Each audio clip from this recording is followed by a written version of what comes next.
Le grand entretien de ce Smart Impact, c'est la rubrique Prêt pour l'impact, 26 minutes avec une personnalité qui compte dans notre économie. Et je reçois Thomas de Richebourg. Bonjour. Bonjour. Bienvenue, heureux de vous accueillir. Vous êtes le président de Richebourg Environnement. On va commencer par le groupe. Oui. Le groupe qui fait 3,6 milliards de chiffre d'affaires en 2024. Près de 5600, 5559, c'était très précis, collaborateurs au niveau mondial, présence géographique dans 13 pays. Avec cette particularité, c'est un groupe familial, un esprit de famille qui est au cœur de l'ADN du groupe. Est-ce que c'est encore possible avec près de 6000 salariés dans autant de pays différents? Oui, alors c'est encore possible. Alors juste pour refaire la genèse quand même du groupe, le groupe il a été amorcé par mon grand-père dans les années 50. Mon grand-père était ce qu'on appelait un petit ferraillou, un chiffonnier. Donc il avait sa première petite estafette, il faisait du débarras de cave, il était autodidacte. Et puis après il y a eu mon père certificat d'études en poche, qui est l'équivalent du BEPC en troisième. Il a travaillé avec son père, donc mon grand-père, faire du débarras de cave. Et puis c'est mon père surtout. Mon grand-père, il a amorcé le groupe et mon père l'a considérablement développé parce qu'à l'époque, personne ne s'occupait des déchets, personne ne voulait en entendre parler. Tout ça est venu à peu près avec les COP, la COP 21, COP 22, où là, on s'est dit, il y a un sujet avec l'environnement et il y a un sujet sur les déchets. Donc tout a été finalement très vite, puisqu'on en est à la troisième génération avec mon frère. On travaille tous les deux dans le groupe et effectivement, nous, on est spécialisé dans tout ce qui est la collecte et le recyclage des métaux ferreux et non ferreux. Et on a une grande partie aussi sur les D3E. Dans le groupe, les D3E, ce sont les déchets électriques et électroniques. Ce sont tous les ballons d'eau chaude, les réfrigérateurs, les machines à laver qu'on traite dans le groupe. Et une partie aussi, service aux collectivités. C'est tout le ramassage de la collecte d'ordures ménagères et la propreté urbaine. Et donc cet esprit de famille, là, c'est possible de l'insuffler à 6000 collaborateurs? Il est là parce qu'on est aussi très opérationnel. On est avec tout le monde au quotidien. Nous, on n'est pas à l'autre bout du monde sur une plage en train de se la adorer. On est là au quotidien et on anime toutes ces équipes. Alors, c'est vrai qu'on est dans un top management très écrasé, que ce soit avec mon père, mon frère et moi. Tout le monde nous connaît. Ou en tout cas, chaque collaborateur, à un moment donné, a croisé un de Richebourg, que ce soit mon frère ou moi. Mais vraiment, et puis j'aime aussi beaucoup ça parce qu'on a un groupe très opérationnel, on a un groupe de main-d'œuvre. Et vous savez, pour que tout ça fonctionne, faut être proche de ses équipes. Faut être... ce qu'on appelle, nous, c'est la pyramide à l'envers. C'est le bas vers le haut. Il y a beaucoup de monde en bas, et plus on remonte, moins il y a de monde. Mais tout le cœur du métier, ce sont nos collaborateurs, plus de 46 nationalités. Il faut le dire aussi. On est dans des métiers de main-d'œuvre et de service, donc on a une population... International. International, exactement. Et est-ce que c'était obligé de devenir l'un des patrons du groupe de Richebourg quand on s'appelle Thomas de Richebourg? Non. Ou est-ce que vous aviez un autre destin en tête? Alors au début, moi j'avais fait autre chose. J'avais commencé par faire du théâtre. Donc je me suis inscrit au cours Florent quand je suis sorti de mon cursus scolaire. Parce que j'avais pas envie de travailler tout de suite avec mon grand-père et mon père, parce que je les voyais tous les deux là au bout du chemin. Et je me suis dit, si je rentre maintenant à 18 ans, ça va être très compliqué pour moi. J'ai pas d'expérience, je suis tout jeune et j'avais peur de me faire broyer et j'avais peur surtout de me fâcher avec ma famille. Et je voulais pas me fâcher avec ma famille. Donc j'ai pris un autre chemin. Et puis à un moment donné, c'était certainement en moi et j'ai décidé uniquement moi-même. Il n'y a pas eu de pression. Et on m'a rien dit, on m'a pas obligé. Et j'avais ça finalement en moi, mais j'étais pas prêt. J'avais besoin de me construire, de me connaître et de faire des choses par moi-même. Et donc, je suis entré dans le groupe, maintenant, ça fait à peu près une vingtaine d'années. Moi, j'ai 48 ans. Donc, à 28-30 ans, c'est là où je suis rentré dans le groupe. Dit, c'est bon, c'est le bon moment. Exactement. Okay. Et donc, vous êtes aujourd'hui le président de Richebourg Environnement qui pèse 1 milliard 240 millions d'euros en 2024. C'est un secteur qui est en croissance. Comment vous vous situez en tendance? C'est un secteur qui est en croissance. D'abord, nous, on est le leader français. On est un acteur important aussi en Europe. On fait 5 millions de tonnes qu'on recycle chaque année. Donc, ce qui est l'équivalent à peu près, quand on fait une tonne, une voiture de 5 millions de voitures. C'est pas ce qu'on recycle. Chaque année, nous, on recycle à peu près 500 000 véhicules. Donc ce qu'on appelle des véhicules hors d'usage, avec des taux de traitement et de valorisation qui sont à plus de 96%. Donc ça, c'est toute la partie secteur automobile. On y reviendra, un petit peu plus tard. Et puis, toute cette partie aussi des D3E, là, les frigos, les congélateurs, les ballons d'eau chaude, où on recycle chaque année 4,5 millions de machines à laver. C'est énorme. On en est dans des chiffres vertigineux, parce qu'il faut savoir qu'on est quand même dans un mode de consommation. où dès l'instant où on va dans les grandes enseignes, on va voir ce qui se fait, et puis tout ça évolue, tout ça plaît, les nouveaux frigos, tout est connecté, on a tous envie de consommer. Il y a une logique de mine urbaine. On emploie surtout souvent Ouais. cette expression. Vous êtes finalement au cœur de, de tout. cette économie-là. Exactement. Puisque nous, on intervient sur tous ces sujets, que ce soit dans la collecte d'ordures ménagères, dans la gestion après de tout ce gros électroménager. Donc nous, on est au cœur de tout ça. Et on voit la tendance, elle évolue, mais elle change aussi parce que la population a pris conscience quand même qu'il fallait mieux trier, mieux valoriser les déchets. On fait plus attention chez soi, on trie mieux quand même. On le remarque puisque nous, on fait quand même plus d'1 million de tonnes chaque année d'ordures ménagères. Et on voit quand même entre la poubelle jaune, la poubelle verte, tout ça est quand même mieux trié. Et dans les pays en voie de développement, il y a un marché aussi, ou alors c'est encore trop embryonnaire? Alors, il y a un marché, ça c'est sûr. Alors, nous, on est dans 13 pays, essentiellement en Europe. Il y a des marchés émergents qui sont là. Après, ils ne sont pas du tout structurés de la même manière. Il faut dire que la France, on est quand même très fort, vraiment, en termes de recyclage, et par rapport à tout le monde entier, et même dans d'autres pays où nous sommes, je le compare aussi aux États-Unis, on est vraiment très très en avance. Et on a des ingénieurs de pointe, des technologies de pointe. Alors on essaie de dupliquer ces modèles un peu partout, parce qu'on a une marque qui s'appelle De Richebourg, et si on est en Espagne, au Portugal, en Belgique, en Allemagne, on doit avoir des standards. Donc on fonctionne à peu près de la même manière, mais en Europe. Alors on va découvrir, on va prendre un exemple, l'un des sites, nouveaux sites que vous venez d'inaugurer, c'était mi-septembre à Bonneuil. Mais d'abord, je voudrais quand même vous poser la question de cette rubrique, prêt pour l'impact. Ça veut dire quoi pour vous le mot impact? L'impact, c'est ce qu'on va faire demain et comment on va pouvoir travailler et recycler pour ne pas polluer et surtout faire du bien à l'environnement. Pour nous, l'impact, c'est ça, c'est d'arriver à tout ce qui rentre sur nos sites, d'avoir 100% de valorisation. De les valoriser, oui, à 100%. De transformer le déchet en valeur. C'est ça. Et tout ce qu'on fait, c'est vraiment ce qu'on s'y emploie avec tout notre service R&D, avec tous nos collaborateurs, que tous les entrants, toute la matière qui entre sur nos centres de recyclage, elle trouve un débouché et qu'on arrive à des taux de valorisation et de traitement de l'ordre de 100%. C'est-à-dire qu'un déchet... Ça. Oui, c'est possible. Ah oui, et puis nous, on fonctionne beaucoup en boucle. C'est-à-dire qu'on va prendre un exemple, l'aluminium qu'on récupère sur les voitures d'usage, on le récupère, on a nos propres fonderies d'aluminium, on refait des lingots d'aluminium et ils repartent dans le secteur automobile. Parce que ce qu'il faut savoir maintenant, c'est que les constructeurs automobiles doivent mettre des matières recyclées dans leurs véhicules. Donc nous, ça, c'est ce qu'on appelle une chaîne, c'est ce qu'on appelle l'économie circulaire. C'est le déchet et on fait une matière première secondaire qui repart dans l'économie. Donc ça, c'est un fort impact. Avec donc ce site, alors là, on va parler de recyclage de produits ferreux, c'est ça? L'usine de Bonneuil. Le site de Bonneuil. Vous pouvez nous le présenter, ce site? Est-ce que, parce que quand on crée un nouveau site, j'imagine qu'on essaie de cocher un certain nombre de cases en matière d'efficacité, environnementale, de bilan carbone, de consommation d'énergie, etc. Alors déjà, c'est une vitrine technologique, c'est un vrai bijou technologique.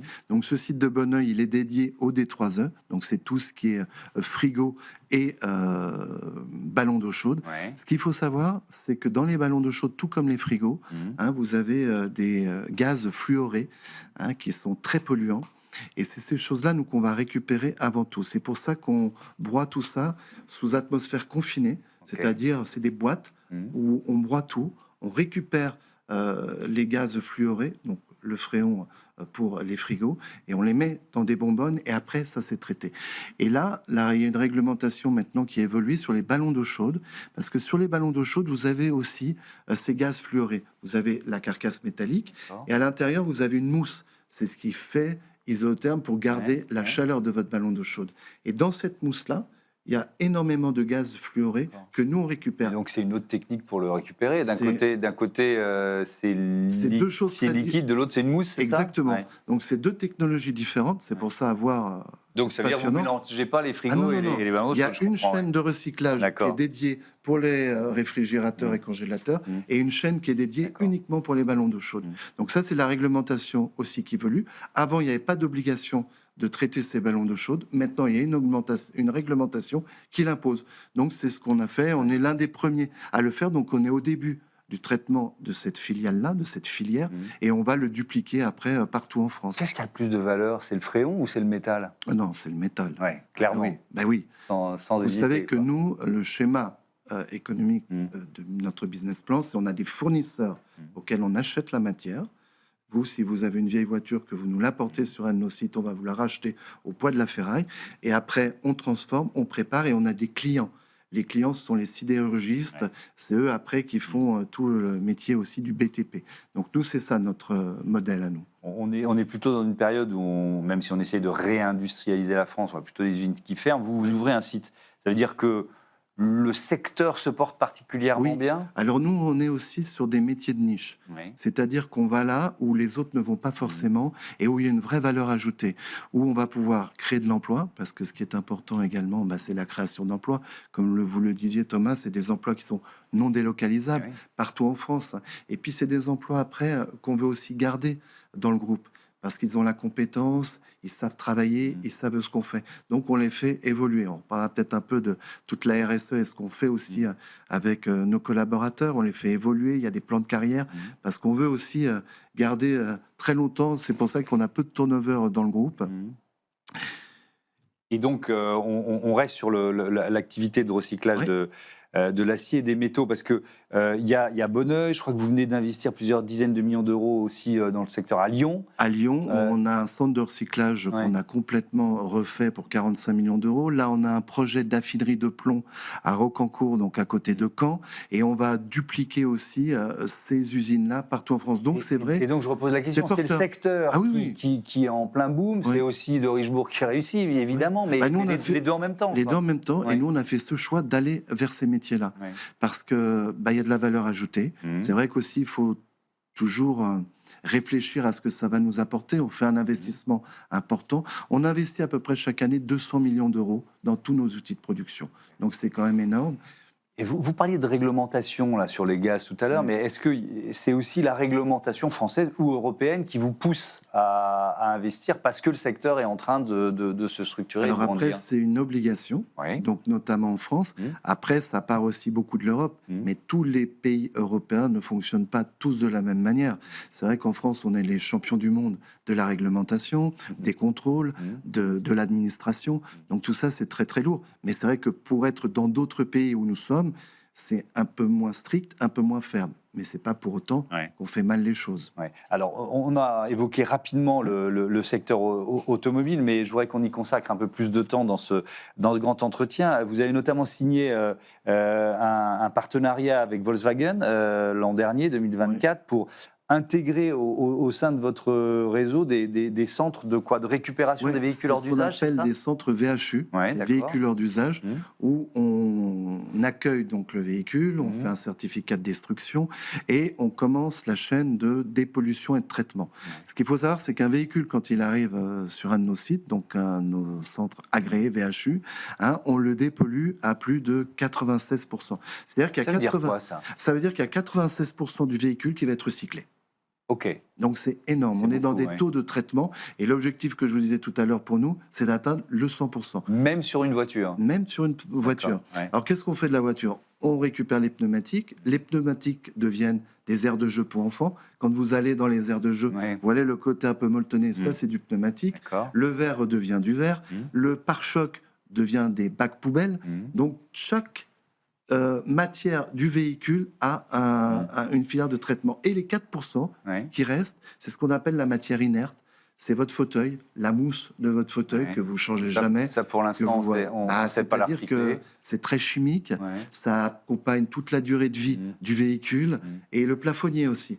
Votre plafonnier, vous le lavez de temps en temps, Thomas, votre plafonnier? Non, donc jamais personne ne le lave. Et ce sont ces deux éléments, après, qui finissent soit en incinération pour produire ou de la chaleur ou de l'électricité. Mais les plastiques, on discutait il y a peu de temps avec...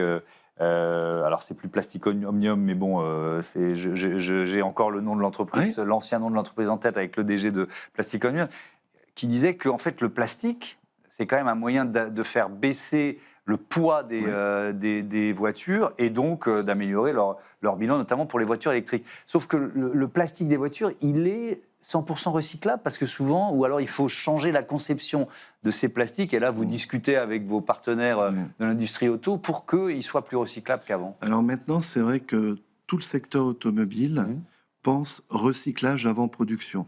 C'est-à-dire comment on va pouvoir mettre ces nouveaux modèles sur le marché et comment, à la fin de vie, on va les recycler. Donc c'est vrai que maintenant, sur les nouveaux véhicules que vous achetez et qu'on achète tous, ils sont pratiquement, chaque matière auront des filières de traitement et surtout, c'est fait aussi avec des matières recyclées, de plus en plus. Et là aussi, il y a une obligation légale pour les constructeurs auto. Oui. Parce qu'il faut qu'on arrive maintenant à tout ce qu'on produit, à pouvoir le recycler quand ça arrive en fin de vie. Donc on a un énorme projet aussi qu'on a fait, c'est sur la batterie électrique. Donc la batterie électrique, c'est tout nouveau, on est au balbutiement de cette filière de traitement. Donc on s'est associé, on a fait une société commune avec LG. LG qui est l'un des plus grands fabricants au monde de batteries électriques. Donc on a fait 50-50 et donc on va ensemble monter une usine en région parisienne où chacun va mettre à peu près 40 millions d'euros dans cette usine. Mais ça, on le fait pour dans 5 ans, pour dans 10 ans. Parce que pour le moment, il n'y a pas de standardisation de la voiture électrique. On entend tous les jours. Une voiture, elle fait 500 km, demain, elle fera 800, après-demain, 1000, après 1500. La voiture thermique, elle est faite et on sait comment la construire et la déconstruire et la valoriser.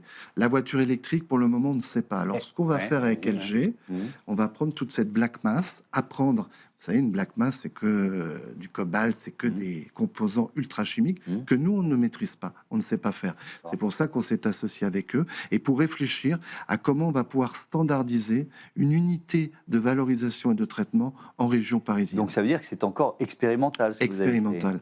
Pourquoi ? Parce qu'il n'y a pas encore de standardisation. Et à un moment donné... Donc c'est un pari que vous faites ou vous dites de toute façon, il va y avoir tellement de batteries électriques sur le marché que ce sera forcément porteur. Nous, il faut qu'on soit dedans. Nous, on est l'un des leaders sur le traitement des véhicules hors d'usage thermique. Il faut que demain, on soit l'un des leaders aussi sur le traitement de la batterie électrique. Donc ça, c'est un enjeu. Mais ça reste à inventer, c'est ce que je comprends. C'est ça. Ça reste en tout cas à construire et on va évoluer en même temps que tout ça évolue aussi. Je voudrais qu'on parle des biodéchets parce que c'est aussi... Alors là, on l'a tous, nous, vécu, on est en train de l'expérimenter dans nos villes. Il y a de nouvelles obligations pour les municipalités et donc pour les citoyens de trier les biodéchets. Ça a été un défi à relever. C'est encore un défi que vous relevez. Alors, déjà, c'est un défi de mettre en place toute cette organisation et cette filière de traitement. Après, c'est un défi aussi pour la population. Parce que déjà, on vous dit que l'emballage, c'est dans une poubelle, l'ordure ménagère, c'est dans une autre poubelle, et maintenant, il va falloir que vous trouviez une autre petite poubelle chez vous où vous allez mettre tout le bio-organique, ce qui n'est pas simple. Non. Et après, il va falloir aussi que vous le mettiez dans un bac adapté, spécifique pour ça. Et sur l'habitat parisien ou sur les centres urbains qui sont très denses, et dans toutes les cages où il y a les poubelles, il n'y a pas forcément la place. Donc sur Paris, il y a eu un système qui était très bien fait, c'est ce qu'on appelle les Trilib. Les Trilib, ce sont ces bornes, ces modules qu'on met dans la rue. Et là où on peut mettre et le verre et l'emballage. Et maintenant, il y a un nouveau petit bac pour le compostage. Donc on sort de chez soi avec son petit sac pour aller le mettre dans ce bac-là. Mais on est encore dans des volumes qui sont petits parce que tout le monde ne le fait pas. Ils ne le font pas parce qu'ils ne veulent pas le faire, mais parce que c'est aussi très contraignant. Mais tout ça, ça va rentrer aussi dans les mœurs. Les gens vont le faire parce que c'est une obligation. Par contre, pour la restauration collective, pour les professionnels, c'est obligé d'avoir un traitement de ces biodéchets. Là, je vous parle uniquement de la population. Oui. Qu'est-ce qu'ils deviennent ? On les valorise. On les met dans des méthaniseurs et tout ça fait du gaz, de l'énergie. Donc là, on est pareil dans une boucle, puisque ça fermente. Et en fermentant, ça dégage du gaz et ça sert après pour alimenter de l'électricité. Alors, vous fournissez des méthaniseurs ou ça fait aussi partie de votre activité ? Non. Ça, c'est la seule chose qu'on ne fait pas. Nous, on fait du transport de matière.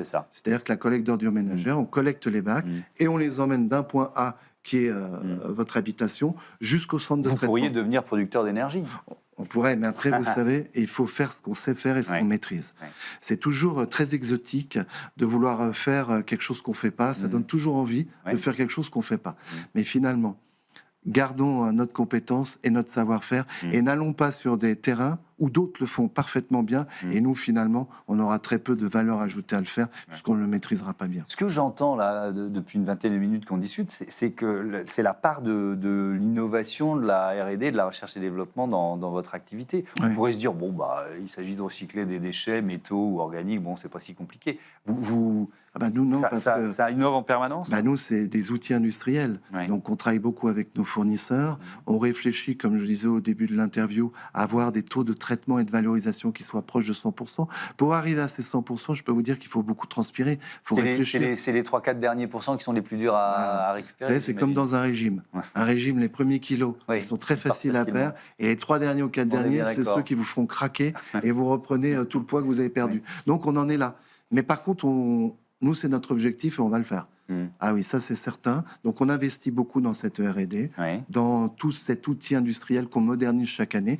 Et puis on s'aide aussi beaucoup de nos collaborateurs qui ont des vraies visions aussi, de nos fournisseurs, de notre R&D. C'est vraiment un pool qui est très organisé dans le groupe. Alors parlons un peu justement de ce qu'on appelle la marque employeur et de la... de la qualité au travail. C'est ce S de RSE qui est évidemment très important. Quand on est un groupe de 5500, 6000 collaborateurs dans autant de pays différents, vous appliquez le même cursus, la même ambition partout, ou alors, finalement on s'adapte aux cultures, aux législations, etc. Alors déjà, comme vous dites, et c'est vrai, il y a une culture différente dans chaque pays. On n'est pas pareil au Mexique, qu'aux États-Unis, qu'au Canada, qu'en Espagne, qu'en Italie. Chacun déjà a un mode de fonctionnement et une culture. Par contre, après, il y a la culture de l'entreprise. C'est un groupe familial. Et je pense vraiment que pour tous nos collaborateurs, de savoir que c'est une famille qui a la tête de ce groupe et qui travaille et qui est œuvrant et qui est là, déjà, ça rassure. Ce qui rassure aussi beaucoup, c'est de savoir que toute l'année, on a des projets. Toute l'année, on fait des acquisitions. Toute l'année, on développe. Et aussi, l'autre point qui est très important, c'est qu'on rentre dans le groupe en bas de l'échelle et on peut se retrouver président de filiale. Tous nos présidents... Il y a des exemples. Tous nos présidents de filiale. Ils sont rentrés... Ils n'étaient pas au poste qui sont là. Ils ont fait leur vie dans le groupe, mais ils sont devenus présidents. Donc vous voyez, quand vous avez des exemples très forts comme ça, ou dans votre filiale, vous avez votre propre président qui est issu de la base et d'en bas et qui devient président. C'est votre histoire familiale qui vous pousse aussi à développer ça. Et puis vous savez, moi j'ai envie de les garder tous. Déjà, j'y suis particulièrement attaché. Ils font tourner le groupe, parce que là, je discute avec vous, Thomas. Mais ce qu'il faut savoir, c'est que dans les 13 pays où nous sommes, ça travaille, ils portent tous le chasuble de Richebourg, et tous, ils travaillent. Donc moi, c'est quelque chose qui est très important, c'est cette pyramide à l'envers. Je suis très respectueux de tous nos collaborateurs. Franchement, ils font un boulot remarquable, et c'est l'ADN du groupe. L'ADN, elle est là. Et je veux les faire évoluer. Dès l'instant où on a un peu d'ambition, qu'on est motivé et qu'on veut grandir, chez nous, dans le groupe de Richebourg, c'est possible. C'est facile à prononcer dans toutes les langues de Richebourg ? Ouais, après, oui, on dit ça en France, oui, mais c'est vrai que vous allez en Espagne. Mais on retrouve toujours le nom. En Allemagne aussi, c'est avec l'accent, mais c'est oui, on retrouve toujours le nom de Richebourg. Parce que vous gardez le nom, de toute façon, partout, quel que soit le pays. Je voudrais qu'on termine, il nous reste 2 minutes sur cette... parce que finalement, on a employé le mot économie circulaire que quasiment une fois dans notre interview, alors que c'est vraiment le cœur de votre activité. Et moi, je le vois ici, elle se développe quand même de plus en plus et elle rentre dans la grille d'analyse et dans la stratégie de plus en plus de secteurs d'activité.